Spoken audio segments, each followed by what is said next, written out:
Soufiane Djilali, président de Jil Jadid. Merci d'être avec nous, Soufiane Djilali. Bonsoir, c'est Jamal. Bonsoir à Seydir et à Azdin. Merci. Alors, donc voilà, on nous sort cette histoire de report des élections pour les conférences nationales inclusives, pour les autres consensus national, autant de formules alambiquées qui veulent dire donc report. Qu'est-ce que vous en pensez, vous, comme ça, à chaud, Soufiane Djilali? À chaud, tout d'abord pour dire que ça serait totalement inadmissible et inacceptable. Encore une fois, on fait sortir le pays du cadre constitutionnel pour le mettre dans une situation d'illégalité totale. Nous sommes déjà dans une situation qui prête le flanc à critique par rapport à la conduite des institutions. Il y a eu le dernier épisode sur le changement du président, mais avant le changement du président de l'APN, il y a eu des élections fraudées. Avant l'élection fraudée, il y a eu les manipulations de constitution, etc. Donc petit à petit, nous sommes en train d'entrer dans une phase de démembrement des institutions de la République, et ça c'est très grave parce qu'à un moment donné, il n'y aura plus du tout les moyens institutionnels pour gérer la crise qui, par ailleurs, est en train de prendre beaucoup d'ampleur. Maintenant, sur un autre volet, il est évident que parler de report des élections signifie que le pouvoir est en crise grave et pratiquement ouverte. Et là, je reviens, si vous permettez, c'est Jamel.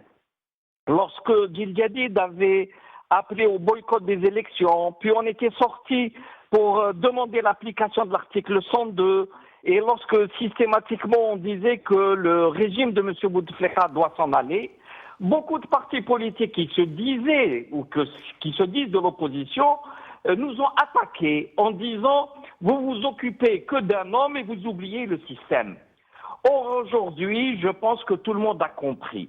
Le système, aujourd'hui, est totalement lié à la personne du président Bouteflika. Ce qui fait que le système ne peut plus exister sans Bouteflika. La preuve, c'est qu'il n'arrive pas à se régénérer, il n'arrive pas à trouver un homme pour remplacer M. Bouteflika et maintenir en place le système. Donc, si on veut le départ du système... Mais pourquoi, Soufiane Djilali, pourquoi l'homme est encore vivant? Alors de son 4e mandat, il n'a même pas pu faire sa campagne électorale. C'était celle qu'il avait faite à sa place. Pourquoi ne referait-il pas la même chose? Le Bouteflika, d'ailleurs, il n'a jamais parlé à son peuple durant tout un mandat. Pourquoi qu'il ne ferait pas encore un 5e mandat dans les mêmes conditions, dans le même état de santé, tant qu'il peut rouler encore sur son fauteuil? Pourquoi pas? Ce ne sont pas les mêmes conditions, c'est Jamel. Je vous rappelle qu'en 2014, beaucoup d'Algériens ont cru à cette histoire que le président allait pouvoir se remettre à travailler normalement. Il s'était mis debout face au secrétaire d'État américain juste avant les élections. John Kerry. Il avait pu prononcer quelques mots pour le serment présidentiel. L'investiture. Il n'est plus du tout dans cette situation. Les images du 1er novembre ont été fatidiques. Je pense que maintenant c'est fatal. Il n'y a plus du tout. Le président est en situation pratiquement de mort-vivant. Donc selon vous, Soufiane Djilali, l'option 5e mandat serait à abandonner? Je pense qu'il n'est plus possible de faire le 5e mandat, ne serait-ce que le président ne peut ni se présenter devant le président du Conseil constitutionnel pour déposer sa candidature, ce qui est obligatoire, ni encore moins prononcer aucun mot lors du serment. Donc la seule façon de donner de la vie encore au système est d'essayer de prolonger sous couvert d'un consensus de l'opposition. Mais attendez, Soufiane Djilali. Encore une fois, Soufiane Djilali, pour que nous puissions nous mettre d'accord et nous faire comprendre. Alors, la prorogation du mandat actuel, elle n'est possible qu'en cas de guerre. Or, nous ne sommes pas en guerre, selon la Constitution. Alors, d'après vous, qu'est-ce qui va se passer? Est-ce qu'ils vont d'abord renvoyer au calendrier grec les élections présidentielles et sur quelle base constitutionnelle? Ensuite, dans ce cas, si tel est le cas, s'ils arrivent à proroger le mandat et à suspendre, plutôt à remettre au lendemain les élections et à prolonger le mandat. S'il ne parvient pas, qui d'après vous? Est-ce que ça va être Yahya? Est-ce que ça va être Nasser? Est-ce que ça va être quelqu'un d'autre? Écoutez, je ne sais pas du tout s'il y a un plan B en cas de décès du président. Mais tant que le président est en vie, le système fera en sorte de le maintenir. Maintenant, ils peuvent faire une entourloupette, essayer d'entraîner l'opposition parce qu'il est évident que les partis du pouvoir s'alignent systématiquement. Mais ce qui est dommage et ce que je considère comme étant un coup de poignard dans le dos de l'Algérie, c'est la position du MSP qui veut donner une carte verte au pouvoir pour se maintenir. Et vous voyez le jeu, le double jeu de cette opposition qui nous attaquait lorsqu'on disait qu'il fallait que M. Bouteflika s'en aille. Eux, ils disaient non, c'est le système qui doit partir. Mais au moment où le système va s'effondrer, c'est eux qui viennent au secours du système.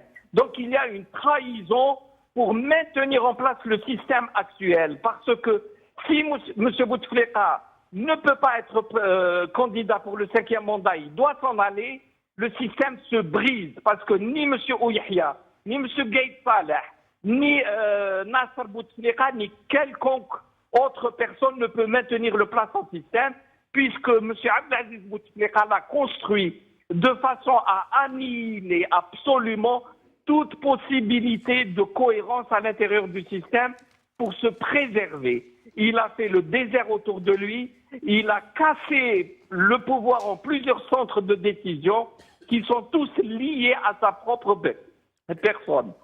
Restez avec nous, Sian Gilali, je reviens à vous dans un moment avec Sian Gilali. Azdine Zahlani, qui est juriste, nous explique qu'à la faveur de l'article 107, cette petite disposition qui dit qu'il peut prendre toute mesure exceptionnelle quand il y a péril sur la...